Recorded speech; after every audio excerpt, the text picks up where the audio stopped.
In 3, 2, 1. Hello, everyone, and welcome back into another episode of Chop It Up. As always, loaded show today. Big week of college football. We had 2 MLB games and 1 last night in the World Series.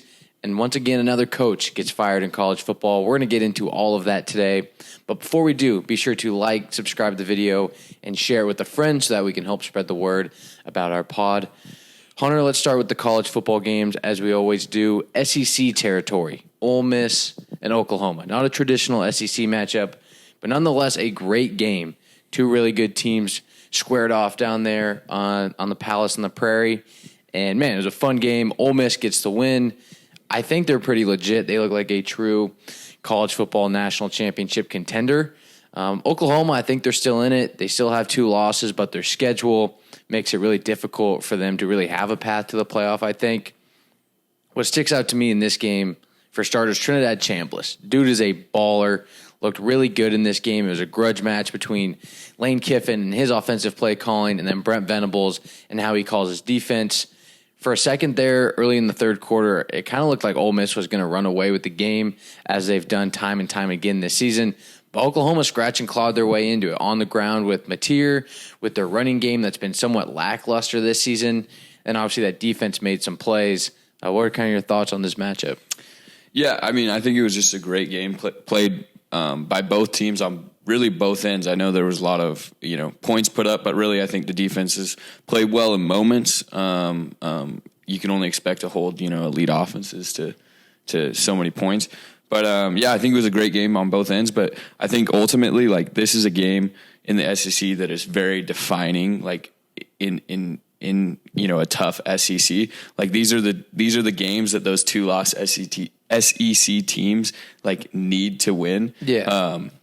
And I think that was one of these games that could have gone either way, but ultimately, the victor, which is Ole Miss in this case, is really going to benefit from this win that could have really gone either way.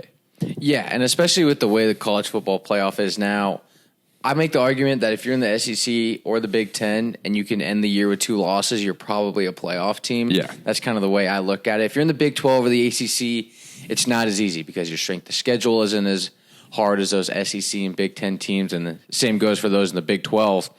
But for Oklahoma, like we said, tough schedule, tough road ahead of them.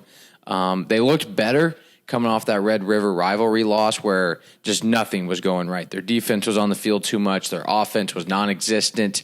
Mateer looked better, but it still feels like when I go back and watch this game like I did yesterday, he just has to make too many plays with his legs. He's scrambling out of the pocket. He doesn't have time to throw, and he has quality receivers. We saw some guys make some big-time plays on Saturday morning, but if the quarterback doesn't have time to throw, the offense can't really do a whole lot. Yeah, I agree. I mean, clean pockets are very important when you're trying to execute, especially down the stretch in big games. That's when you really need your best stuff. And if you're trying to make things happen with your legs and sort of improvising, it can be really tough against an elite team, which I think Ole Miss is. Let's focus on Ole Miss for a second because I think this is an impressive win in so many ways. One, you go on the road to Oklahoma against a really, really good defense, and you still hang up 34 points. Your head coach, Lane Kiffin, one of the greatest offensive minds in college football right now, is being photoshopped in every head coaching outfit you could possibly imagine with all the openings, whether it's Florida, now it's LSU, Penn State, whatever it might be. There's all those rumors circulating the team. He addressed it earlier in the week before the Oklahoma game. And for them to go play the way they did with a Division II transfer quarterback who is obviously a stud, he's been playing lights out all year, it's just really impressive. And I think as Ole Miss schedule kind of gets into the home stretch, they'll win out. I think you'll probably see them in the SEC championship game unless something kind of wild happens there or there's some weird tiebreaker. But it seems like offensively Ole Miss is very, very good. And then, Lane Kiffin teams tend to not have the greatest defenses. I don't think this Ole Miss defense is going to jump off the charts at anyone, but I think they have shown that they can play elite teams and kind of make the game competitive by forcing turnovers, getting timely stops. I don't think they're going to shut anyone down necessarily, but I do think that they can go out and compete with just about any offense. Yeah, I agree. I think this game especially show that they can win tough games. Like I said, or like you said, I'm not sure that the defense is like elite as elite as we have seen from the previous national champions from the last couple of years. But that being said, if you can prove you're gritty and sort of win tough games, I know they just lost a tough one to Georgia, but if you can sort of prove that you can win these gritty games, I think that's a sign of a team that really has a shot in the playoffs. I wouldn't say they're favored by any means, right? I think there's more complete squads with better defenses, but ultimately gritty teams can win games that they're not supposed to down the stretch, and I think that's super important. Yeah, no, I agree. Let's keep it in the SEC. We're going to head over to Nashville, where we saw a very, very competitive game, Missouri and Vanderbilt. Unfortunate ending to this one, I'd say, with Bo Pribula. It looks like he broke his ankle, something there, a lower leg injury, and he's going to be done for the year, which is really unfortunate with this Missouri team there. It's so fun to watch. He was a big part of that offense, and you hate to see any game really be impacted by injuries. But this one was, and Vandy gets the win, 17-10. I went back and watched a little bit of this game. Not the most entertaining just in terms of it wasn't an offensive shootout. It wasn't like that Ole Miss Oklahoma game. But I think what we saw was two evenly matched teams squaring off. And then towards the end of the game, obviously Missouri's missing their starting quarterback. Vandy was just able to execute a little bit more. Missouri missed a field goal. They had a turnover. Vandy was able to score off of that turnover, and that essentially iced the game. And if I'm not mistaken, there was a Hail Mary that got caught at the 1 yard line by Mizzou on the very, very last play of the game. So it kind of shows you what this game could have looked like if that ball gets into the end zone. But nonetheless, Vanderbilt, man, one loss to Alabama in a highly competitive game. They have some tough games coming up, but I think if I was to put money on it, you're going to see this Vanderbilt Commodore team in the playoff, and I don't think that's crazy to say. Yeah, I don't think so either. I think like we actually were just talking about, this is another one of those games, right, where 2 one-loss teams are coming into a tough SEC matchup, and even though it's a close game that really could go either way, the victor really is going to benefit, and the person that comes up with the loss, which is Missouri in this case, is really going to be hit hard. And now the Commodores are 7-1. Let's look at their schedule coming up. They have Auburn and Kentucky, who are 2 unranked teams, and they finish it out at Tennessee, which will be a tough one. But so I think it's a very and they have at Texas next week. I missed that on their schedule. But so I think it's very realistic that this team makes the playoffs. However, they really have to take care of business, because I don't see any of these matchups being a walk in the park. Yeah, no, I think it's going to be tough, and especially in the SEC, I think it's, people go back and forth with the debate between the Big Ten and the SEC. I think it's pretty clear that the Big Ten's more top-heavy right now, and the SEC's better, probably 1 through 8, just based on the way their teams play, based on the way the rankings are. I think it's pretty clear that the SEC has the strength in numbers, where the Big Ten might have the strength up at the top with teams like Ohio State and Indiana. Obviously, Oregon's in there as well, and a few more teams that have cracked the top 25 this weekend. Man, another game that really stood out to me this week was your Ducks a little bit, man. I'm not worried about them. They're going to be fine. But 21-7, and the only reason I bring it up is because Wisconsin played them tough last year as well. You might have probably paid more attention to the game than I did, but just kind of, what are your thoughts on that? Well, I mean, obviously, I think early in the game we could have executed better. That being said, I had work in Portland this weekend, and I was driving up. We were playing in a straight up monsoon. Yeah, it was nasty up there. Yeah, so I wasn't expecting, when that weather started rolling in, I wasn't really expecting a whole lot of offensive fireworks. That being said, early in the game, before the weather got bad, we probably should have executed better. But I don't think it's any reason for concern, right? I wish we came out, firing on all cylinders, but every once in a while, some teams don't. And then ultimately, our quarterback exits the game. We have bad weather. I think it just sort of was a recipe for, a mediocre win. Yeah, no, I checked the score at half, and it was 7-0, and I was like, oh, that's a little weird against a terrible Wisconsin team. But like you said, nasty. Obviously, Dante Moore gets a little banged up and whatnot. But a win's a win, especially in the Big Ten. So the Ducks keep moving on. Last game we'll talk about, and that'll lead into our next segue. Texas A&M goes into Death Valley at night. a place that is supposed to be hard to play, and it was not for Texas A&M. They rolled past LSU. First half was competitive, but I just think we know what LSU is now. They have a pretty solid defense, but now it's banged up. They're on the field too much, and this offense that was supposed to be high firing on all cylinders, it hasn't been all year. Part of that's on Garrett Nussmeier. Part of it's on the fact that he doesn't have time to throw the ball. This Texas A&M pass rush is disgusting. And then obviously Marcel Reed, who had some turnovers as well, but was still efficient, still had a really good game. And it just takes a lot to beat high-powered offenses. That includes having your own high-powered offense, and LSU just didn't have an answer for Texas A&M. Yeah, I think the key stat that sort of stood out to me that you touched on, and it's been a narrative throughout the season, is Marcel Reed threw the ball 21 times, and he only completed 12 passes. And I'm not saying he had, performed horribly. He had 2 touchdown passes, 200 yards.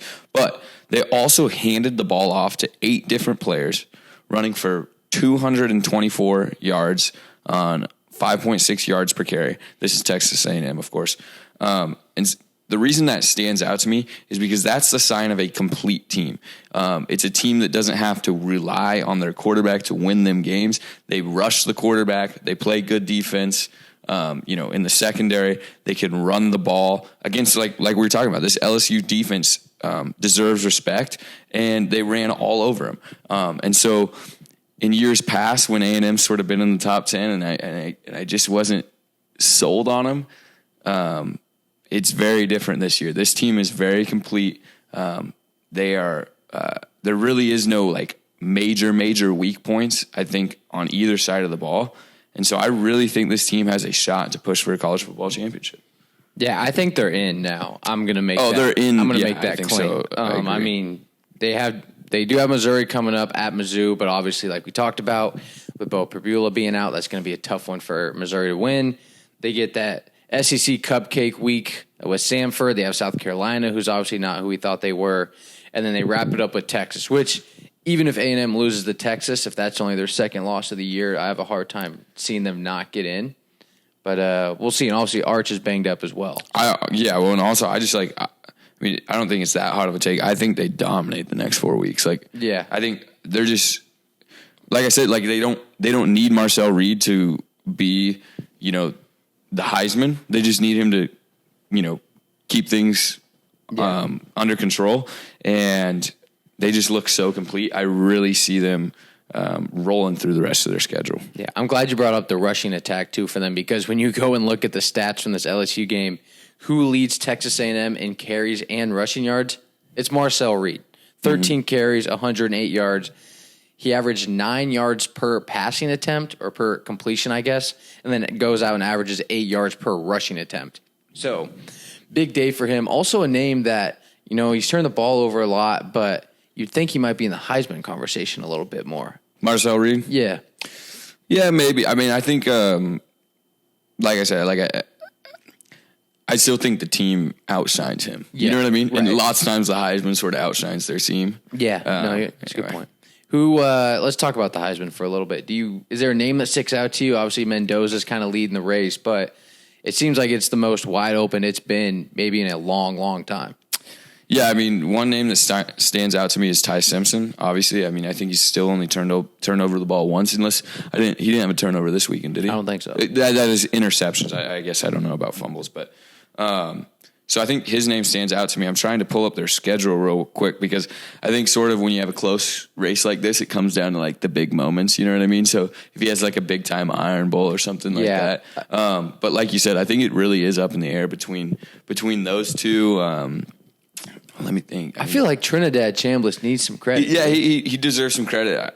I agree. The one thing that's going to be tough is,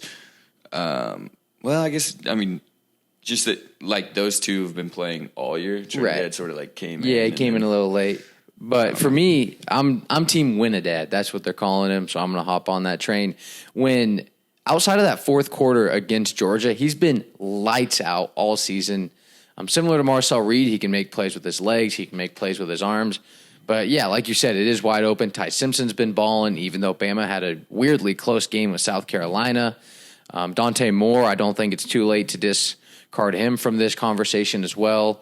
Obviously, Mendoza's leading the charge, but he's going to have to face off with Ohio State at some point in a conference championship game, most likely. So I think that will tell us a lot too about who we like in this Heisman race. Let's talk coaching for a little bit. It's going to be a wild carousel.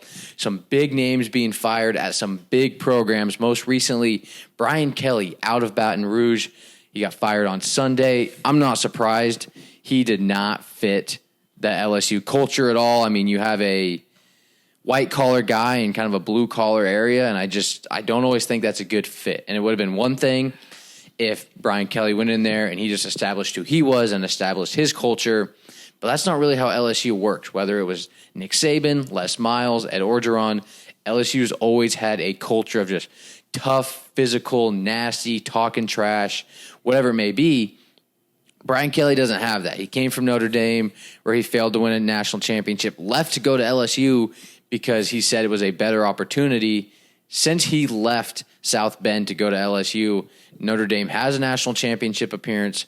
LSU hasn't made a college football playoff. Kelly's now out at LSU. What do you make of the situation?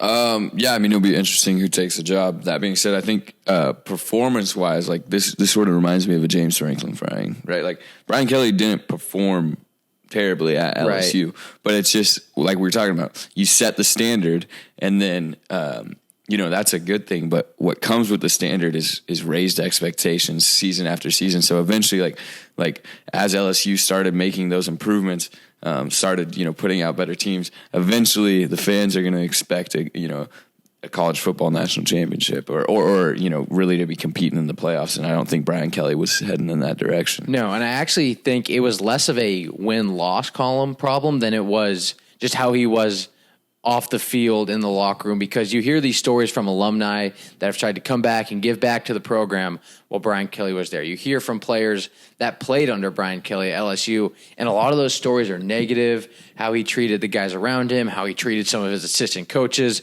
There's an infamous story that when he was at Notre Dame, Robert Saleh and Matt LaFleur were on the coaching staff and came to a house party, and he made them, rather than coming into the house party, hanging out, made them park cars and shovel snow outside of his house. This was probably 10 or 15 years ago. And I think you see some of that even at LSU. And so I think if you're the AD there in Baton Rouge, that's kind of a call that you have to make, because if you have a guy that's causing issues, he's not getting his guys to buy into the locker room, and then you have some of the greatest alumni in college football history. You got guys like Justin Jefferson, Jamar Chase, Joe Burrow. I mean, it goes all the way back. And those guys want to come back and give to their alma mater, and you're kind of shooing them out the door. That's not going to work, especially at a place like LSU. And so I'm not surprised that Brian Kelly's out. I think it was time for him to go. And you're going to see a big, big name. The first one that comes to mind is Nick Saban. I think you have to call Nick Saban, see if he's at least interested in coming back. I don't think he will necessarily, but you have to make that call. Ever again. So where do you think LSU goes? Because now it's not just like it's the LSU job and a bunch of mid-majors. It's LSU. It's Penn State. It's Florida. Mm-hmm. So, and each of those programs are different. Obviously, Lane Kiffin's going to be thrown around a lot. But if you had to pick a name for the LSU job, where do you go? Man, that's a tough one. Like I said, I think it's just going to be so competitive between those three schools. Realistically, probably more like a little bit more competitive between Florida and LSU, and then Penn State's separated in the Big Ten. But honestly, I'd have to do some more research. I really don't have any ideas right off the top of my head where they go from here. And it's really interesting that these somewhat successful teams are firing their head coaches in the middle of the season without a clear plan of what's next. That's happened with Penn State and LSU. Obviously, Florida's a little bit different. They weren't a very good team this year when they were supposed to be a little bit better. But yeah, I think these teams are left scrambling just like I am as I pick my brain for a name. No, yeah. Well, and it's risky too, because when you fire a guy mid-season, the assumption is that you already have a plan A go-to guy. Obviously, Florida is going to throw a bag at Lane Kiffin, but I'm sure when Florida fires Billy Napier, they weren't expecting to have to go compete with LSU for a coaching position. Well, now they are. So now you have to go compete to get Lane Kiffin or go compete to get someone else, because if Kiffin either stays at Ole Miss or picks LSU or vice versa, picks Florida, if you're the other school, now you got to go to your plan B. I personally think Kiffin's going to stay at Ole Miss. Yeah, so do I. That's right. But it just kind of throws those teams behind the 8 ball after they made such a bold move to fire a guy mid-season. And so the biggest name that comes to mind with the LSU job is Joe Brady. He was their offensive coordinator when they won the national championship in 2019.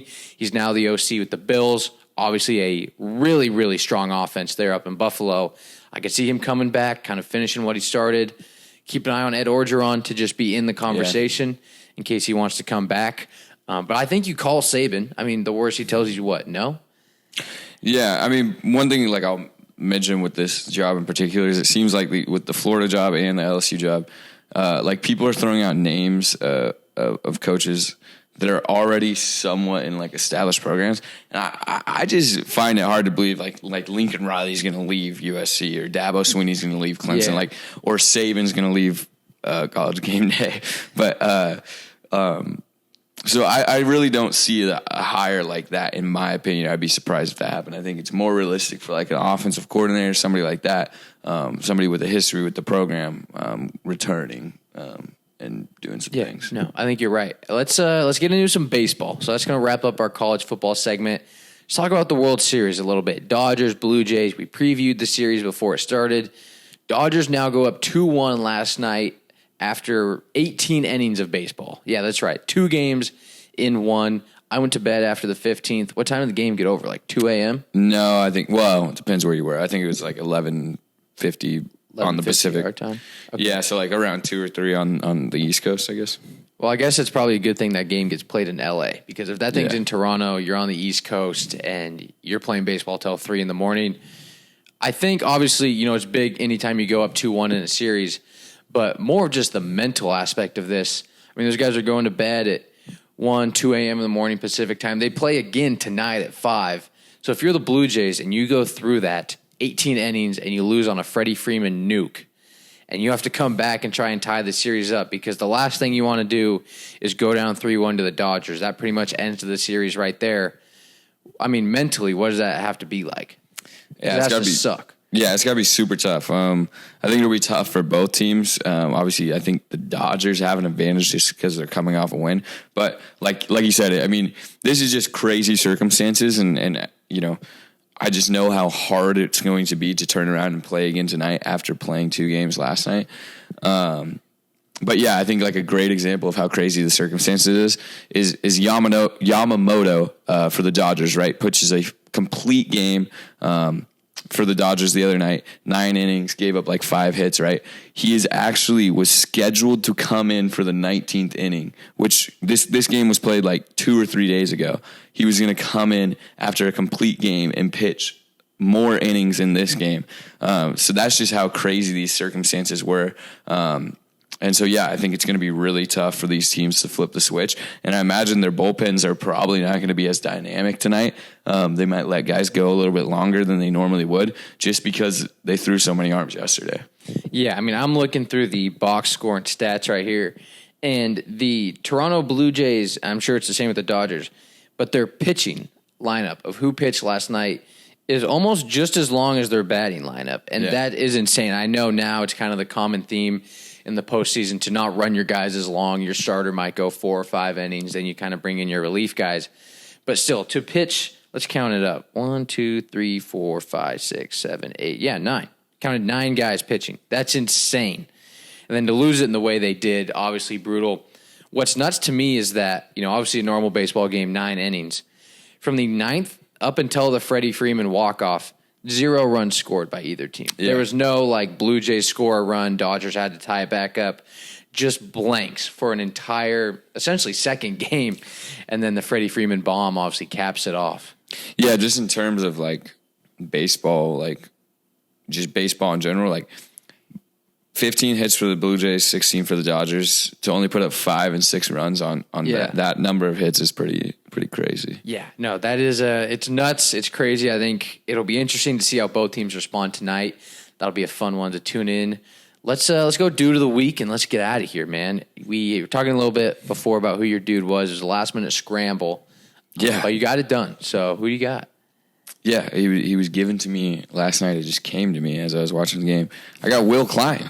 I mean, This dude was picked up in the middle of the season by the Dodgers, was scheduled last in the bullpen rotation last night. He comes in 4 innings, gives up only 1 hit, and no earned runs in a World Series, game for the ages. So I got Will Klein for the Dodgers. I just think being in those circumstances and then coming in and performing the way you do, that's just worthy of a dude of the week, in my opinion. Yeah, no, shout out Will Klein. That's anytime a guy comes in like that, well, anytime you play 18 innings, you're going to throw some guys that you weren't planning to throw. Yeah, well, just imagine, so you look up on the chart, right? I don't really know. I think they list it out. I've never been in a bullpen personally, but, he's scheduled last. He is not supposed to come in this game, and if not, he might be thrown to one guy. And then he goes 4 innings, picks up the win, gives up 1 hit, is sort of the hero of the night. So, yeah, I think that's worthy. Yeah, not an easy Blue Jay batting order to pitch against either. My dude of the week came to me on Saturday night. Diego Pavia hopped on the Nightclub podcast, which is hosted by Shannon Sharp and Chad Ochocinco. And now, if you remember, a few weeks ago, there was a bet that if Vanderbilt won one of their games, that Theo Vaughn could go on a date with Diego Pavia's mom. Well, as Diego Pavia is talking to Chad Ochocinco and Shannon Sharp, who appears in the background of the Zoom call? Theo Vaughn appears.